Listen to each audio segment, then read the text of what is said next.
My generation is the best generation that the African National Congress required now. Ubuholi obudala babhalelwe ukuvikela ihlangano ebusako. Kwanje kubonakala kuliwa nobuholi obudala. USihlalo we-ANC uGwede kunye noSihlalo we-ANC Limpopo uStanley Mathabatha bazokuphalisana noMasondo kubangwa isikhundla. UMasondo usola khulu abahola abadala bona ngibo babhalelwe ukwenza umsebenzi. Lokho kwenza bona abantu abazingidi ezilitshumi benarhale bangathola umsebenzi. Bekhodi nendaba yokunande eqindeliswa igezi ikhahlumeza umnotho wenarha wekhethu. Okhunye akubaleko ukuthi indlela zekhethu zizele khulu imgodigodi.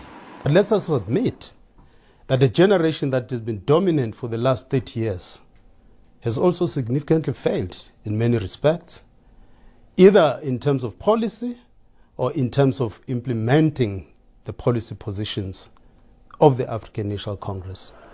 Masondo uthi ukubhalela kwabahola abadala kwenze bona ilutjha lisikime livikele ihlangano ebusako. Let's rebuild the African National Congress in terms of the policy research capacity.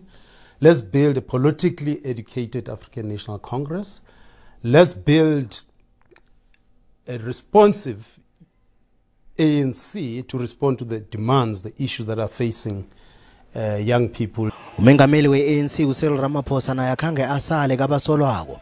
Njengombana uMasondo athi ihlangano yabhalela ukwakha ukubumbana ukuthoma econferencini yokukhetha ubuholi eNazareth eJohannesburg ngo-2017. Any president would have found it very, very difficult because COVID, as you remember, our economy declined by 7%. We lost about 2 million jobs.